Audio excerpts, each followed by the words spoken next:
정동영 민주평화당 대표가 선거제도 개혁을 주장한 이후 정치권의 이슈가 되고 있습니다. 네, 지금 현재 논의되고 있는 개혁의 내용은 어떤 것이고 이에 대한 여야 정당들의 입장은 어떤지 짚어보겠습니다. 김대현 시사평론가 나와 있습니다. 안녕하십니까? 안녕하십니까? 네, 지금 이야기가 되고 있는 선거제도 개혁 어떻게 된다는 겁니까? 그 선거제도 개편은 이제 한마디로 국회의원 선거의 룰을 바꾸자는 건데요. 현재 우리나라의 그 선거제도는 거대 양당에게 유리한 구조입니다. 네. 자유한국당과 이제 더불어민주당의 유리한 구조인데요. 지금 유럽 선진국의 정치 형태를 보면 다당제 비례대표제로 가고 있는데 우리나라도 그렇게 가야 한다는 거죠. 네, 그런데 민평당 그리고 정의당 이런 당들이 있는데 우리도 다당제 아닌가요? 다당제라는 그 개념은 이제 그 정권을 획득할 수 있는 능력을 가진 3개 이상의 정당을 가진 정당을 그 다당제라고 하는데 우리나라 같은 경우는 그동안 민주당과 자유한국당이 번갈아 가면서 집권을 해왔잖아요. 그래서 정당이 많다고 해서 다당제라는 게 아니라 권력을 획득할 수 있는, 그래서 지금 우리나라 정당을 양당제로 보는 게 맞고요. 그래서 이제 무늬만 다당제 형태고, 또 하나는 이제 유럽 선진국처럼 이념이나 정책 중심의 정당이 존재하는 게 아니라 민주당에서 분열된 분화, 그리고 자유한국당에서 분열된 분화, 이렇게 해서 당이 많은 것뿐이지 다당제는 아닙니다. 진정한 의미는 아니다. 그런 이야기시군요. 그러면 득표 비율을 반영해서 의원을 선출을 하면요. 이 의원직 수를 늘려야 되는 건 아닌가. 그런 의문이 듭니다. 어떻습니까? 중앙선거관리위원회에서는 현재 국회의원 300석을 가지고 하라는 건데 그렇게 하다 보면 현재 지역구 구석이 줄어들거든요. 그래서 차라리 국회의원 수를 늘리려는 건데, 국회의원 수를 늘리더라도 그 국회의원들의 세비는 그대로 동결을 하는 상태에서 하자는 거고요.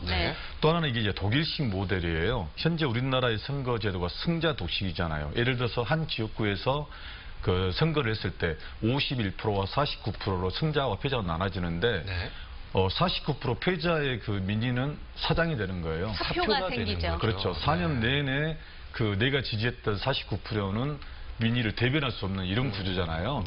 이제 이걸 이제 바꾸자는 건데, 또 하나는 이제 이걸 쉽게 표현하면 지금 정의당 지지율이 14%인데 예전에 6%였잖아요. 이걸 연동형 비례대표제로 환산을 하게 되면 전체 국회의원 300석에 6%의 지지율을 곱하면 3, 6, 18, 18명의 이것을 가져가야 돼요. 자유한국당도 보면 지금 100석이 넘잖아요. 근데 지금 19%, 20% 지지를 받는데 이걸 연동형 비례대표로 환산하면 300석 의원의 곱하기 20%면 60석만 가져가는데 너무 많이 가져가고 있잖아요. 벌써 100석이니까요. 그렇죠. 이 한마디로 뭐냐면 연동형 비례대표제는 그 국민의 지지를 받는 만큼 의석수를 가져가야 한다. 이게 핵심이고요. 그래서 이제 기존의 그 승자 독식 문제를 해결하기 위해서는 이런 연동형 비례대표 가서 정확히 민의를 전달해야 한다. 그래서 선거제도를 개편하고 이 선거제도 개편을 통해서 정당 체계, 다당제 구조로 가야 한다. 이런 내용입니다. 네, 그렇군요. 승자 독식 구조를 깨는 것, 연동형 비례대표제 그리고 다당제라고 말씀을 해주셨습니다. 정동영 민주평화당 대표가 이렇게 선거제 개혁 카드를 들고 나온 거 현재 정치 상황과 무관하지 않겠네요. 현재 정치 상황을 보면 지금 대부분 정당들이 전당대회를 하잖아요. 그런데 희한한 건 뭐냐면 보통 전당대회를 하게 되면 정당의 지지율들이 올라가요. 이게 이제 컨벤션 효과라고 하잖아요. 근데 이번에는 더불어민주당이나 뭐 바른미래당이나 민평당이나 전당대회를 했고 하고 있는 정당들이 오히려 지지율이 떨어지거나 그대로란 말이에요. 왜 그런 건가요? 저도 좀 신기합니다. 그래서 이제 민평당 같은 경우는 정동영 대표가 당대표가 됐잖아요. 그래서 이제 어떻게 보면 아젠다, 전국의 주도권을 좀 쥐고 있다는 거지. 하방 정치를 지금 내세우고 있죠. 뭐 목숨을 걸겠다고 하는데 이 사실 선거제도 개편이 이번에 갑자기 나온 이야기는 아니에요. 2015년도에 중앙선거관리위원회에서 국회에 권유를 했었던 거고, 그리고 10년도 더 지난 시절에 노무현 대통령, 그리고 문재인 대통령, 그리고 뭐 야당, 정치개혁 일환으로 이 선거제 개편 문제가 끊임없이 나왔던 문제입니다. 알겠습니다. 이번에도 칼자루는 집권 여당인 더불어민주당, 그리고 제1야당인 자유한국당이 주지 않을까, 이런 걱정이 있습니다. 어떻게 될까요? 방금 전에 말씀드린 것처럼 정치개혁 일환으로 선거제도를 개편해야 한다는 이 문제가 십몇 년 전부터 꾸준히 나왔단 말이에요.